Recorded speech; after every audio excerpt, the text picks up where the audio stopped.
You have stood in 1,000 of them, and you have never once asked the question. An elevator. Office tower, hotel lobby, hospital wing, condo entrance, parking garage. You step in, the doors slide closed, and there is a mirror. Sometimes one wall, sometimes 3 walls. Sometimes the whole reflective box surrounds you on every side. It has been this way your entire adult life. You have assumed the mirror is there for adjusting your tie, or checking your makeup, or fixing your hair before a meeting. But the mirror was not installed for vanity. It is the fix for a 1940s elevator complaint problem that engineers could not solve any other way. The mirror is one of the cheapest psychological tricks in modern architecture. Here on the reason why. Walk into the lobby of any office tower built in the last 60 years. Press the call button. Step inside. Look at the walls. There is a mirror on at least one of them. Sometimes on 3 of them. Polished metal or actual glass, framed in chrome or recessed flush into the panel. The mirror has been there your entire adult life. You have never asked who put it there or why. Architects don't talk about it in their portfolios. Building managers don't mention it on tours. The mirror is the most universal feature of every modern elevator on the planet, and almost nobody knows why it's there. The story starts in 1945. After the war, American cities were running out of office space. Land was expensive. Demand was exploding. And the only way to get more square footage on a single lot was to build up. Elevator-equipped high-rises went from being a luxury feature to being mandatory infrastructure for any commercial property over 6 floors. By 1948, Manhattan alone was breaking ground on dozens of new towers a year. The Otis Elevator Company was the dominant supplier, and Otis had a problem. The buildings were going up faster than the elevator technology could move people up and down them. The complaints started arriving in 1947. Office tenants were furious about elevator wait times. People standing in lobbies for what they swore was 3 or 4 minutes. Calls to building managers. Threats to break the lease. Memos written to the property company demanding faster elevators or a rent reduction. Otis investigated.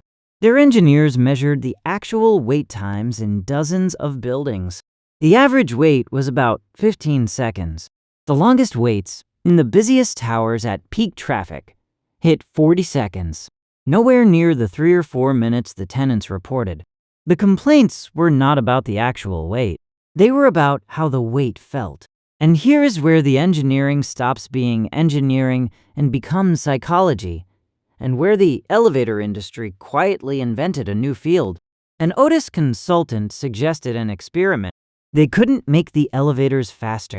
The cables, motors, and counterweights were already pinned to the physical limit of 1948 technology. So instead of speeding up the elevator, they tried slowing down the perception of the wait. They installed a full-length mirror on the back wall of the lobby and inside the elevator car. The complaints dropped almost overnight. People who had been swearing they waited 3 minutes were now timing the wait at 15 seconds and saying it was fine. Nothing about the elevator had changed. Only the mirror was new. But here's the second part of the trick. And it is the one that explains why a mirror specifically works when other distractions don't. The brain measures wait time by tracking how much information it processes during the wait. A blank wall is information. Poor. Every second feels long because the brain has nothing to count. A mirror is information rich. Your reflection, the people behind you, the lighting, the small movements in the frame. The brain has something to do, and the perceived clock slows down.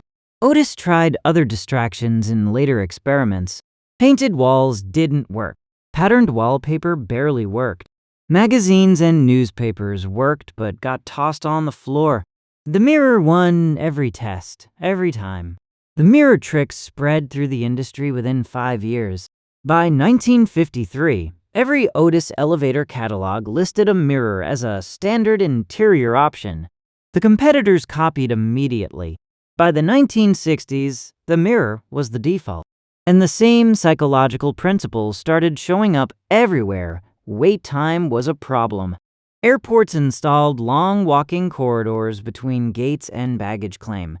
So the bag would be there by the time you arrived. Your wait was now a walk. Hotels put mirrors in elevator lobbies and in the elevators themselves. Ride parks moved their queues into themed environments full of stuff to look at. The mirror was the prototype. Every other wait time hack borrowed the idea. So the next time you step into an elevator and your eyes drift toward the wall mirror without thinking, remember, the mirror is not there for vanity at all. It is a 1948 wait time hack from the Otis Elevator Company that quietly rewired the perception of time in every modern building. The mirror is doing more psychological work than the elevator's actual mechanism. The elevator moves your body up and down. The mirror moves your sense of how long that took. And the trick is so cheap, so unobtrusive, and so universally effective that it spread to every elevator on the continent. And you never once noticed it being installed.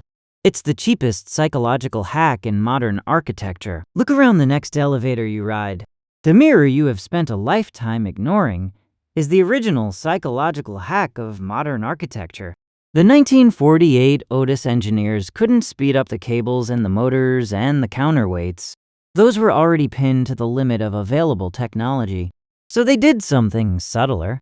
They gave your brain a job to do during the wait, and your brain stopped counting the seconds. The mirror is information-rich enough to absorb the eye for 15 seconds at a stretch. The blank wall it replaced was information-starved enough that the same 15 seconds felt like 4 minutes. Two completely different perceived durations of the exact same physical wait, separated only by a sheet of polished glass screwed into a wall. And that one trick became the template for every wait time fix in every airport, hotel, and theme park you have ever visited. The elevator mirror is one of the most successful psychological interventions of the 20th century, and you have stopped seeing it because it works. The frame of glass on the wall is doing the same job a 1947 mainframe of speed engineering could not. Time is not what the clock measures. Time is what the brain counts. And the elevator mirror is the cheapest piece of glass ever installed in any building to bend the perception of duration in your favor as a paying tenant. If this kind of small engineering decision, quietly shaping your daily life story is your speed, there is a whole channel of stories like it.